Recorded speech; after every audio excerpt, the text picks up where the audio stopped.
The pink bike was the first punch to the gut.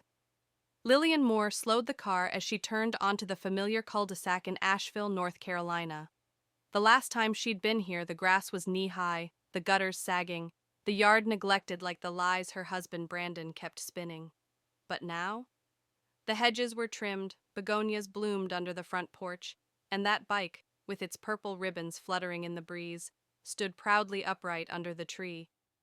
"Is that Grandma's house?" Ellie chirped from the back seat, clutching the picture she drew for her father.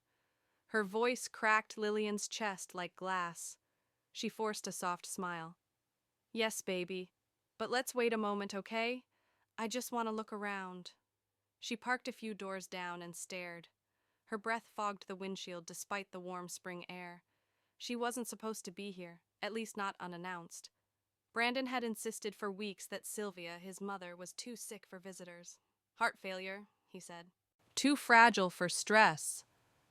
And Lillian had believed him. God, she wanted to believe him. But the truth had been trickling through the cracks. Missed phone calls, no photos of Sylvia in the hospital, fewer updates. Brandon's voice had become more cheerful over the weeks, not more strained. And Ellie's bedtime messages from him had gone from nightly to nothing. Lillian opened the car door slowly. "Stay here for a second, sweetheart," she said, tucking Ellie's coat around her small shoulders. "It's a surprise, remember?" She stepped into the breeze and walked toward the house.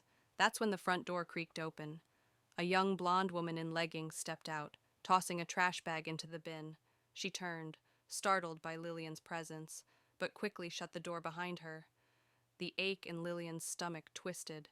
She walked back toward the car, her mind spinning, her fingers numb. Just then, an elderly woman walking her dog crossed the street. "Lillian? Oh my, is that you?" The woman smiled. "I haven't seen you since the summer BBQ, and this must be Ellie. She's gotten so big." Lillian nodded, stunned. "Hi, Joyce, right?" "Yes, Sylvia's neighbor. She's doing great, by the way. Just last week I saw her at the grocery store with Brandon and Lauren. Oh, you know, that nice blonde girl, and they had the cutest little boy with them. Tate, I think?" Lillian's pulse slammed in her ears. She swallowed. "Brandon went shopping with Lauren?" Joyce laughed. "Of course. They looked like such a happy family." Lillian blinked, smiled stiffly, and thanked her before walking Ellie slowly toward the house.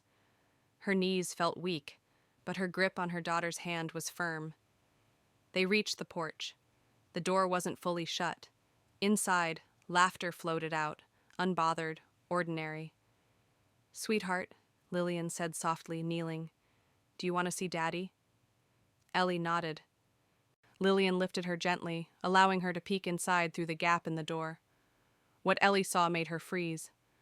Brandon sat comfortably on the couch, arm draped around the blonde woman, Lauren. A little boy ran around the room with toy cars. Sylvia emerged from the kitchen carrying orange juice and cookies, looking more vibrant than Lillian had seen her in years. And then Brandon said it. "This feels like home, doesn't it?" Lillian lowered Ellie without a word. Her daughter looked up, confused. "Mom, that's my dad. But who's that boy?" Lillian's eyes burned, but she didn't let it show. "Not now, honey," she whispered, pulling her close. "We're going to wait." Back in the car, Ellie curled up with her drawing and asked no more questions. Lillian pulled out her phone. Her hands weren't shaking anymore.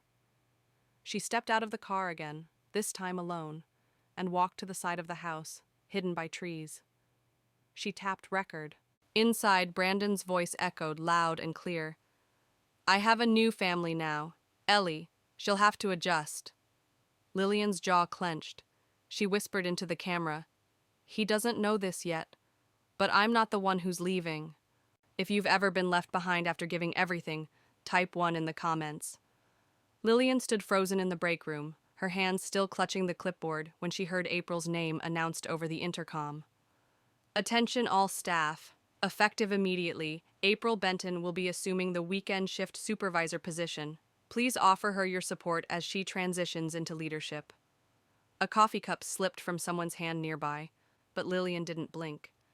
That position was supposed to be hers. Months of overnight shifts, double rotations, training new interns, covering April's careless mistakes. It was all supposed to lead to this. She didn't cry. She simply turned, walked back into the hallway, and smiled tightly at Gwen, who had clearly heard the same announcement. Gwen's face flushed with anger. You trained her, Lil. She still checks YouTube for how to insert IVs. Her uncle's on the board, Lillian said flatly, eyes unreadable. Connections matter more than competence. But deep down, a flicker of something darker stirred, not just disappointment, but recognition. She had seen this pattern before, and she was done staying silent. Later that afternoon, Lillian sat across from Rachel Linwood in a private office above a quiet law firm in Raleigh. The lawyer had short, tight curls and a steel-trap mind. Rachel flipped through the documents Lillian handed her. The video is damning. Emotional betrayal, public lies, financial deceit. I want a divorce, Lillian said, her voice low but clear. Full custody of my daughter, and I want to make sure he can't walk away clean. Rachel nodded slowly. We'll start with securing your financial position. Do you still share a joint account? Lillian's stomach sank. Yes. Rachel handed her a checklist. Go to the bank today, print every transaction. You'll need to be ready, he's going to panic the moment we file. The teller gave her a tight smile. Just give me a moment to pull up your records, Mrs. Moore. Ms. Moore, Lillian corrected. After a few minutes, the teller returned with a stack of papers. There's been quite a bit of activity. You didn't make these purchases at Kids Haven, did you? Or this hotel charge in Charlotte? And here's a floral delivery service. Lillian let out a breath. No, I didn't. She scanned through Brandon's trail of deceit. Children's furniture, romantic getaways, spa packages, all paid for with their account. That night, she followed Rachel's instructions to the letter. She withdrew half the funds, froze access to the account, and transferred her portion into a new trust, Ellie's name right next to hers. When Brandon called, 6 times, she didn't pick up. The legal meeting came quickly. Brandon arrived late, dressed down and irritated. Is this necessary? He scoffed as he sat across from Lillian and Rachel. We can handle this like adults. Rachel slid a thick folder across the table. This is evidence of infidelity, financial misuse, recorded statements of emotional abandonment. And under North Carolina law, the court recognizes this as valid grounds for full custodial and asset-based petition. Brandon flipped open the folder and froze. The photo of him kissing Lauren, the transaction receipts, the Facebook messages. His eyes darted to Lillian. You were spying on me? No, she said. I was documenting the truth, because you made me feel crazy for needing it. He chuckled bitterly. You think you're going to ruin me with this? You don't know how these things work. I'll find another lawyer, and we'll fight this out. Rachel leaned forward calmly. You'll struggle to find counsel once they know she's represented by me, and has this much proof. Brandon's jaw tightened, but he said nothing. Lillian stood, her voice even. This is your one opportunity to settle without dragging yourself through public humiliation. But don't think I won't go all the way. As they left, Rachel whispered, He underestimated you. No, Lillian replied. He never really saw me at all. If you've ever had to gather proof just to be taken seriously, type 2 in the comments. Lillian opened her inbox on a quiet Monday morning and saw the subject line, Position revoked. Internal review pending. Her eyes narrowed. The email was from hospital administration. Effective immediately, all promotion-related decisions are on hold pending a departmental ethics investigation. No details, no explanations, just a void. She scrolled down and saw what made her stomach drop. April Benton's name listed in a formal complaint summary. Below it, another line. Sources include prior shift leaders. Lillian blinked hard. She hadn't filed anything yet. Someone had preempted her. Gwen called 2 minutes later. You saw it? I did, Lillian replied. And it wasn't me who reported her. Gwen's voice dropped. Then someone's trying to burn you before you do. Lillian turned away from her desk and looked out the window. She had taken down Brandon, and now someone else was trying to beat her to a war she never asked for. But this time, she wasn't just protecting herself. She was protecting Ellie. That afternoon, Lillian stood outside Sylvia Moore's house in Asheville with Rachel Linwood by her side. In Rachel's hand was a stamped envelope containing divorce finalization documents, asset division terms, and full custody paperwork. The USB drive in her coat pocket held something else. The full video Brandon had once dismissed as meaningless. Rachel turned to her. "You sure about this?" Lillian gave a tight nod. "I'm not doing it for closure. I'm doing it to finish what he started." Brandon answered the door, stunned. "What the hell are you doing here?" Lillian stepped forward, calm. "Serving you the ending you didn't think I'd write."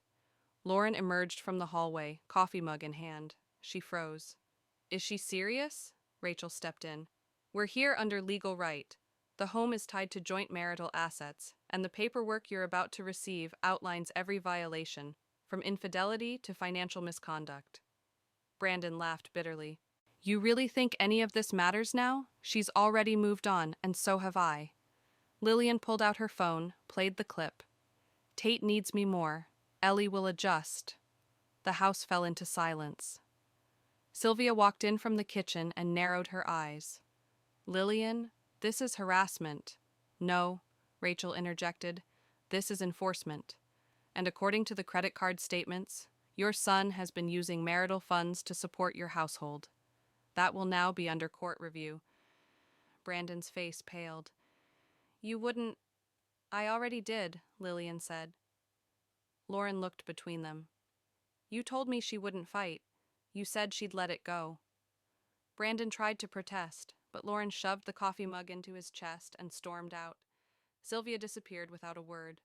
Rachel handed over the documents and spoke softly. "You'll have until next week to sign or face court proceedings." As they turned to leave, Brandon called out, "You know, Ellie will ask questions one day." "You really want her to think her dad's a monster?" Lillian turned slowly. "She won't have to wonder. She saw everything herself." 3 months later, Lillian stood in her new apartment in Raleigh. Ellie was twirling in a princess dress, getting ready for her birthday. Gwen was icing the cake in the kitchen, and Elaine, her mother, was hanging string lights in the yard. Lillian took a deep breath. Finally, a home without ghosts. Just as the party began, Lillian glanced across the street. A car was parked beneath the oak tree. Brandon was standing beside it, alone, watching from behind the glass. Ellie didn't notice. She was too busy laughing. Lillian didn't wave. She didn't blink. She just turned away and shut the door. Because this time, her name was on the lease. If you've ever had to rebuild everything from the ground up just to protect your peace, type 3 in the comments.